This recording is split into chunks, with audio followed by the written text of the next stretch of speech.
Welcome to episode 3 of this little mini series podcast. Today we're talking revenue management in restaurants and specifically dynamic pricing. It's estimated that 4,000 restaurants in the US are using dynamic pricing today of around 750,000. So that's about 0.5%, meaning 99.5% of restaurants are not. And when I say dynamic pricing, I'm not talking about a specials menu, an early bird menu, or event night pricing. I'm talking about prices changing in real time according to demand. Today we've got an experienced restaurateur who's implemented dynamic pricing already using a product called Juicer. So special shout out to Juicer today. He's got loads of great tips and insights from the coalface, so let's get into it. Sean, welcome to the program. Glad to have you on. Thank you so much for having me. I was excited to talk about dynamic pricing. Man, I'm pumped about this because I've never seen dynamic pricing in the restaurant industry in action. But before we go there, can you just give us a bit of a spiel, a little bit of a background on what you're doing now and how you got to where you are? Sure. Yeah, so I own Cali Barbecue in San Diego. I also own a media company called Cali Barbecue Media. We've been in business for 15 years. We have 5 locations here in San Diego, 2 stadium locations where the San Diego State Aztecs play football. Also, there's concerts that happen there. We also have 2 ghost kitchen locations. And then we have our master smokehouse and studio, which is our original restaurant that we have about 250 seats, and we've done over $35 million in sales. And we've spent so much time and effort learning how to run a successful and profitable restaurant. Opening in 2008, not the best time to open up a restaurant with the Great Recession. And we picked a difficult location. So difficult time, difficult location, and a difficult business. But what we did learn is that the internet is an amazing place.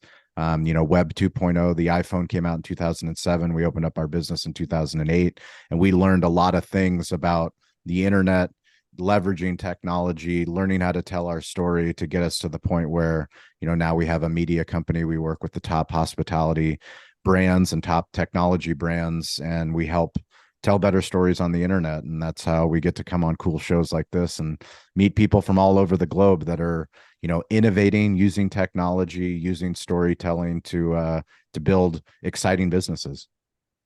Yeah, well, first, congratulations on building such an incredible and phenomenal business. Revenue managers know too well the power of the internet. I mean, hotel revenue management didn't exist until the internet came about. So it's a tool that revenue managers are well versed in and very pleased with. And it sounds like it's been the same for you. But I want to dive right in because you're already using pricing, dynamic pricing in your restaurants. Can you just give us a little bit of a background on, or a bit of a dummy's guide for how that works? Yeah, so the easiest premise of how we look at the restaurant model is the restaurant model's broken. We've been trying to run a profitable business for the last 15 years, and we've realized, it didn't take the pandemic for us to pivot. Like everyone says, it's the most cliche thing is, oh, we pivoted during the pandemic. We didn't pivot. We went all in on the internet. We knew that the internet was a place that could help us drive revenue. We cook craft barbecue, so slow food. How do we get slow food fast? Well, the only way to get slow food fast is to leverage technology.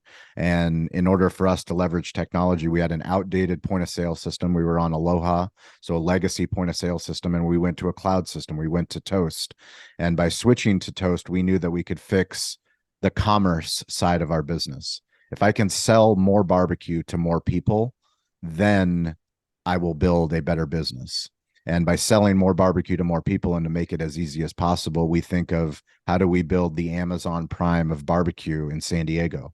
Well, in order to do that, I need to have technology partners that are building the technology and the capabilities to help me. If I make a video on TikTok, how do I sell something off of TikTok to somebody locally that can come and pick that up? How do I drive someone to my mobile first website that allows them to interact and to place an order? And when they place that order, is it a pleasurable experience? If I do those things, then I can build a better business. And to your question about dynamic pricing, we're always looking for the next best thing for our business for profitability. Dynamic pricing has been around forever. I mean, we've been running happy hour promotions and early bird promotions as a way to drive revenue during slow periods of time. You know, we used to do 50-cent wings. We used to do $2 tacos on Tuesday. Well, what is that? It's a form of dynamic pricing, but it's not leveraging technology. That's just the marketing piece. And for me, what's exciting about dynamic pricing and, you know, the company that we're working with, Juicer, Juicer has done a phenomenal job of tying in the point of sale, Toast, with dynamic pricing as well as with the third party delivery. So right now we sell barbecue to go for Uber Eats, Grubhub, and DoorDash. And by selling those things to go, what Juicer does is that they come in and they help us specifically with pricing models of, if it's a slower period, if we sell a pulled pork sandwich for $12, can we increase revenue? So we've done this beta test with them for the last, I believe we're about 6 months in, and every single month we've added thousands of dollars to our bottom line because of the ability to allow them to run their algorithms, use their technology to drive more incremental revenue during slow periods of the day. Yeah, so you're allowing, it's almost like an autopilot sort of system. You're Yes, not sitting there and approving the rate absolutely not. changes. No. Wow, So that's fantastic. yeah, we meet with their team, which is phenomenal because, you know, there's a lot of price sensitivity, especially in the restaurant space, with how much is too little and how much is too much. We don't want to charge somebody, you know, $30 for a pulled pork sandwich and then $10. Like, that range is too much for our comfort level. Well, we came up with the comfort level for the pulled pork sandwich, just like we did for all of our menu items. And then we allowed them to use their powerful technology to tell us what's the best price, where they, at the end of the day, they want us to be more profitable and they want us to drive revenue. If we're more profitable and we drive more revenue, I'm going to go tell the next restaurant owner. I'm going to go tell, when I go and I speak at the National Restaurant Association show in Chicago, and I'm talking to people about dynamic pricing or about what we're doing to drive revenue, drive profitability, I'm going to talk about Juicer if they do their job. That's the magical thing about, it's not just in real life, but we're also a media company. So I create content. I go on shows and I talk about it, because if it is successful for me, I know that their technology is powerful enough that no matter who listens to this, the beauty of the internet is that someone in Australia could be listening to this and go, I would love to have dynamic pricing.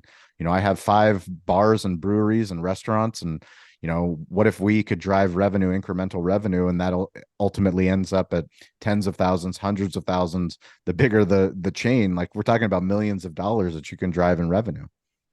Yeah. So you're talking pretty much about the delivery side of the business. Yeah. What about the seated side of the business? Is this somewhere that you think it's not quite ready? There's a problem with data, consumer behavior. What's stopping it from being on your, on-premise seated restaurant, Kelly? I think to be honest with you, the service model hasn't caught up. You know, so we use a service model since the pandemic. We don't have servers in our restaurant anymore. So we use a QR code called Toast Order and Pay. So guests can come in. One of the premise that we operate on is every single guest that comes into our restaurant, they have a point of sale in their pocket. It's called their smartphone. Yeah. Yet we are at a place where point of sale companies, there's, you know, over 180 just in the restaurant space alone, that they're selling technology hardware to restaurants. You know, Toast does the same thing, but they actually started as an order and pay model. You know, for me, it's the path of least resistance. I know that in 5 years from now, it will be commonplace for restaurants to have a dynamic menu that you can order from at any point, no matter where you are in the restaurant, on the patio, if you're in line. I mean, I was at the Chargers game, the Chargers Sunday night game. They played the Bears. I was at SoFi Stadium, you know, 78,000 people in the stadium, and Uber Eats is promoting order through a QR code on the huge video board to 78,000 people to order from the concession stand that's next to you. Like, this is digital hospitality in real life. This is something where technology is playing a part in reducing lines. This is happening everywhere. So from that standpoint, your question about how does dynamic pricing happen within the restaurant, I don't think we're there yet. I don't Yeah. think we're there yet because the service model really aren't there. We're ahead of the game by saying we're using Toast, mobile order and pay. Most people are using servers. Even Yeah. more people are using paper menus. But Yeah. eventually we get to the Yeah. point where the digital menus and the price sensitivity won't be where it is. And I think, even in 2023, price sensitivity, even within the restaurant space, isn't what it used to be. I mean, hotels and I know that if someone comes to San Diego and there's a convention going on, Comic Con's going on, I know that it's going to cost more money for a friend of mine to come and stay in a hotel. Like, Yeah. that's just It's basic supply supply and and demand. demand. Yeah. Yeah. Yeah. So, I mean, this is interesting, this point about hotels, right? Because this is the audience that we're talking about here, hotel revenue managers. Hotel restaurants are notoriously bad and Yeah. unprofitable, really. I mean, if you take away the hotel guests, because they don't think like a hotelier, but like a restaurateur, right? They're not thinking about their 2, 3, 4 mile radius Yep. customers. They're thinking about the bedrooms above them. So if you were to offer some advice, because it sounds like the first step is get your restaurant in order and get your data in order. What Yep. what advice would that be to a hotelier who has a restaurant attached to their business? I mean, to be honest with you, it's the thing that I talk. It's why I created a media company. I truly believe that if you're a restaurant owner, if you're a hotel owner, if you're a small business owner, if you're a big business owner, the best way that attracts people is word of mouth has now become word of pocket.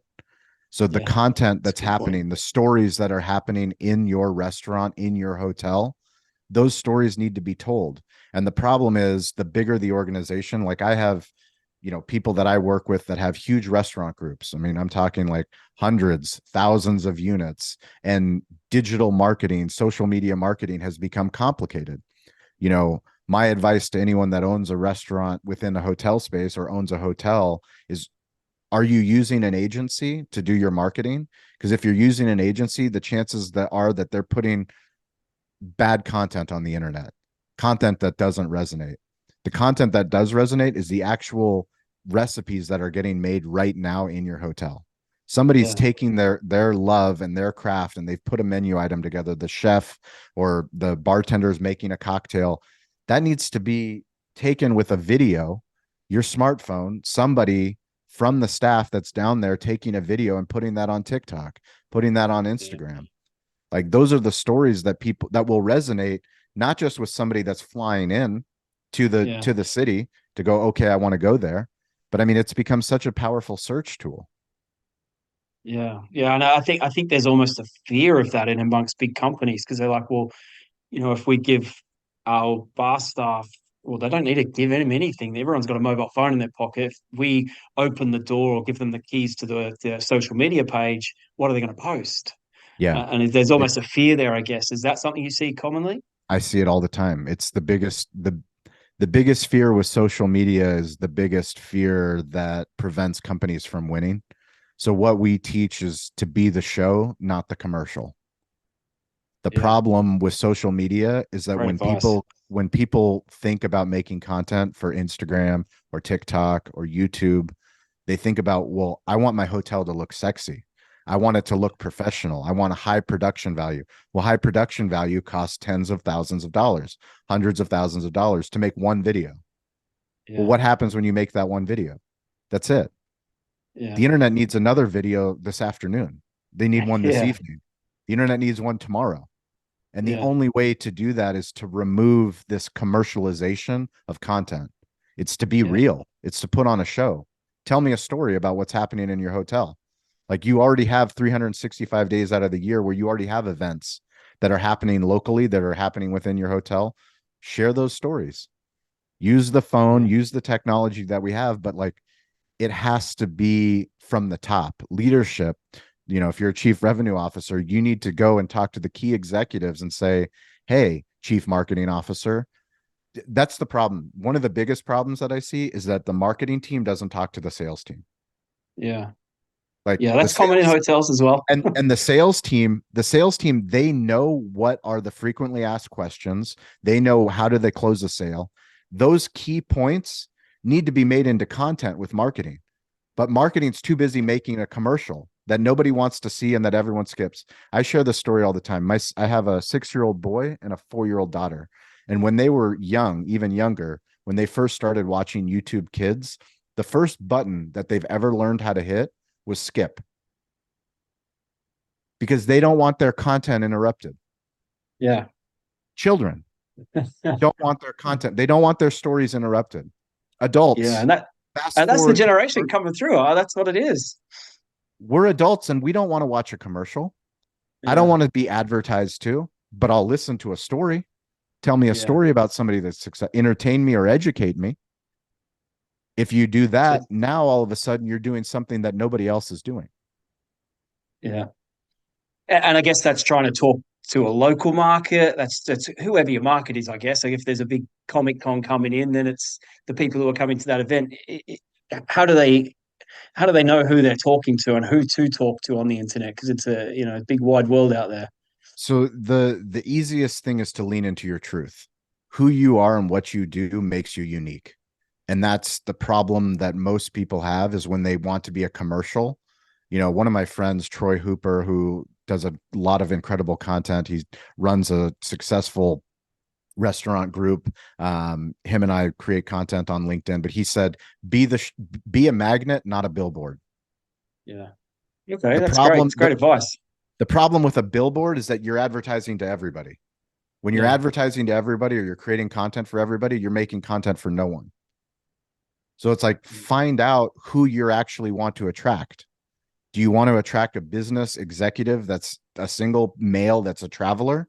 Okay, well, make the video for him. Well, what about all the other people? Don't worry about the other people. You're not making the video for them. If you're trying to make a video for the family that's coming because they want to go to SeaWorld and they want to go to Balboa Park and they want to go to the beach, we'll talk about how easy it is to park and how easy it is to, go kayaking and all the, concierge activities, and how easy you make it on as a family and the things that you have in the room. Like, make that video. You already do it in real life. You're just not making that video for the internet. So if step number one is get clear about your customer and make engaging content, and I guess empower people to do that. Step two, it must be about, we touched on already, is the data, right? The platform that you have. What platform would you advise somebody who's thinking, well, I'm looking at my restaurant operations. We're currently running, I don't know, Micros. What platform do they need to have, and what data should they really focus on to think about starting dynamic pricing?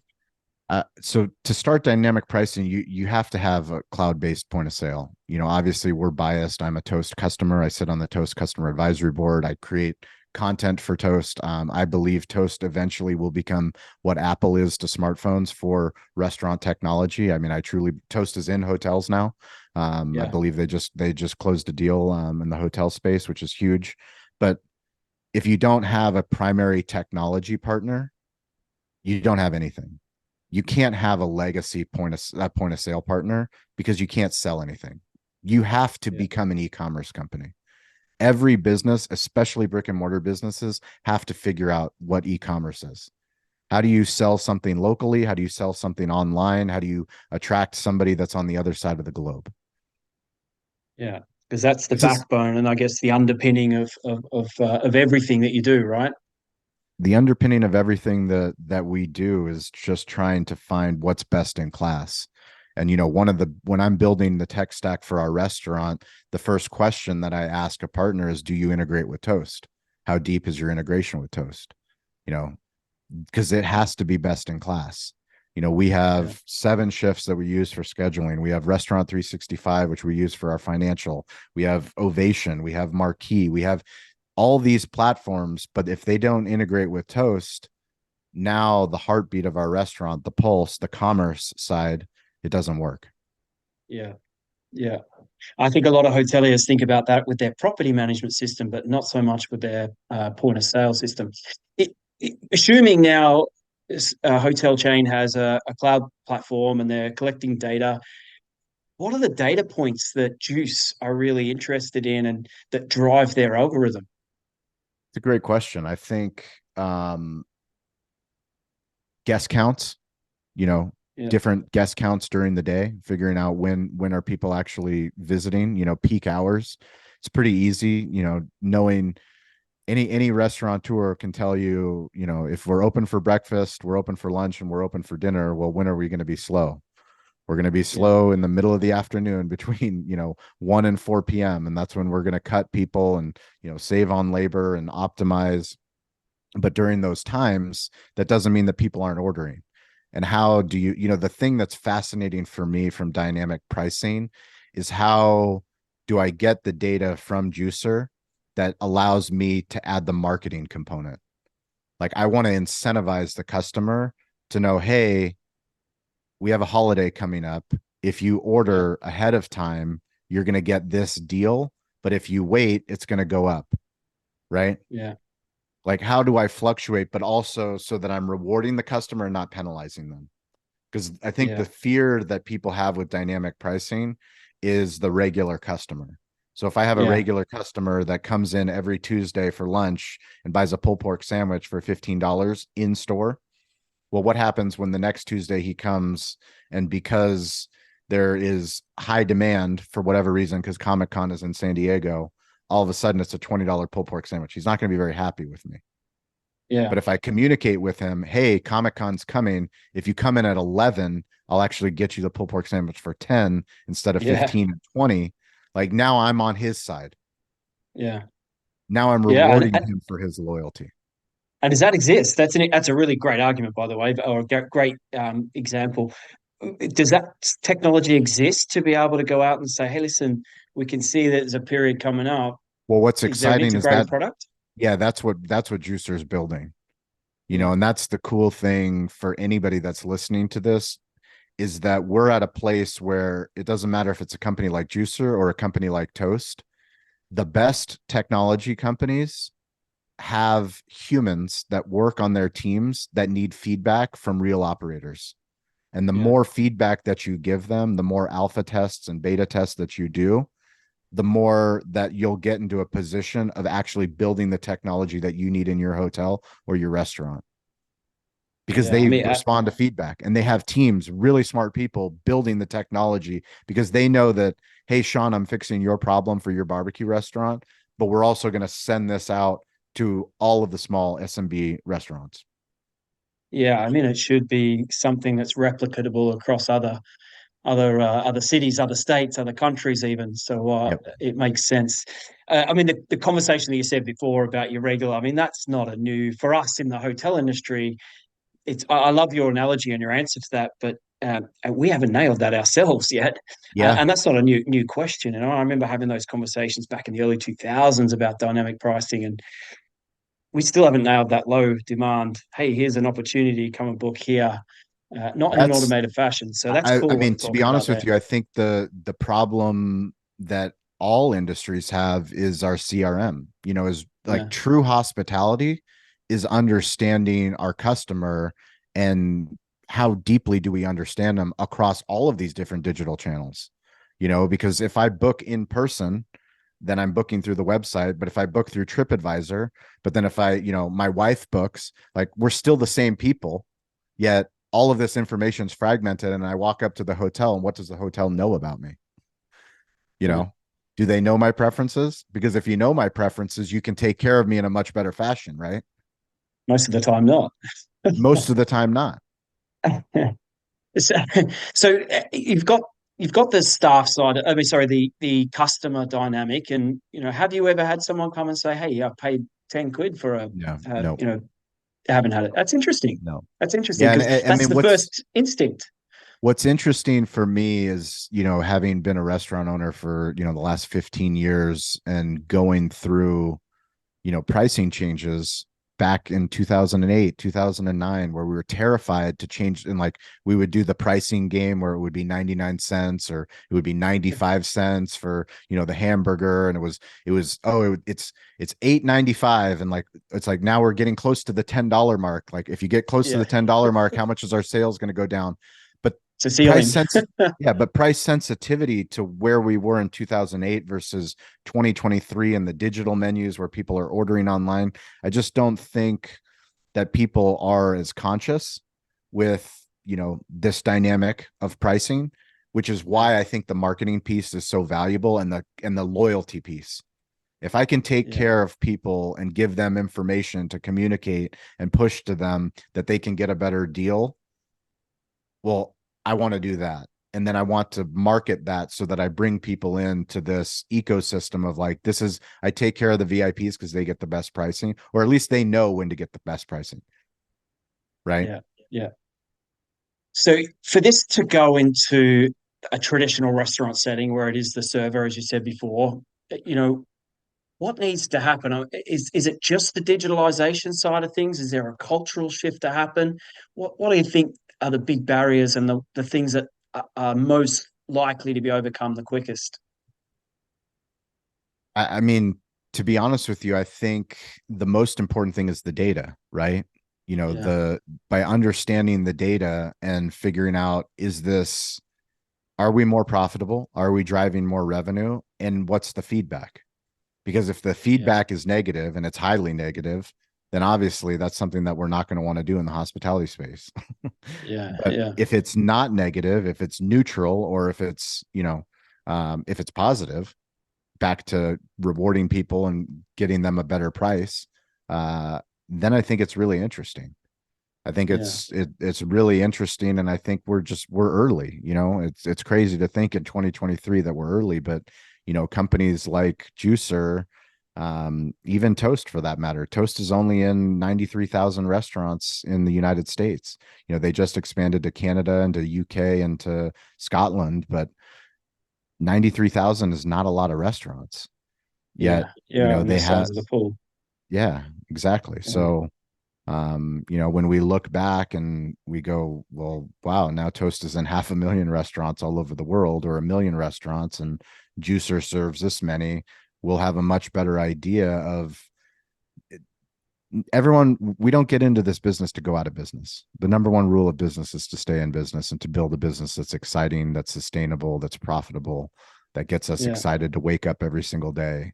And if these pricing tools, this technology can help us do that, why would we not be looking into it?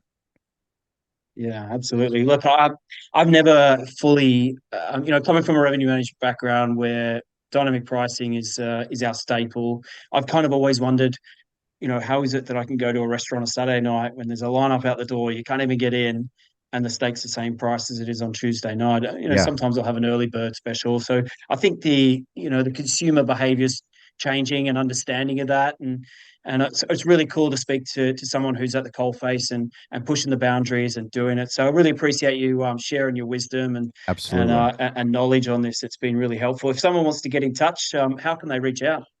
Easiest way is at Sean P. Walchef, ShawnPWalchef.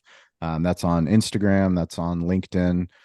Those are the two primary playgrounds. I'm weirdly available. I love connecting with people in the hospitality space, no matter where in the world you are. This stuff, it matters, and I know from a storytelling standpoint that everything that you do in your hotel or restaurant, it matters. And if you figure out a way to create content about it, there's a lot of opportunities to work with the top technology companies. We're doing it right now, and we share how to do it. And I think there's really cool opportunities for anyone listening. Yeah, I really appreciate that. I mean, do you have any hotel clients? Not yet. We don't have any Oh hotel yeah, clients, not yet. But any hotel that's looking to do content or to create a show, that's what we do. I mean, we have a limited availability for who we can work with in 2024, because we have some big restaurant technology companies that we're close to hopefully closing deals with. But happy to have a conversation with any hotel group that's wants to do a better job with what we call storytelling on the internet. yeah. Well, listen, I love your content on LinkedIn. So Thank give you. give Sean a follow. Really appreciate you coming on, and thank you again. Of course, appreciate you.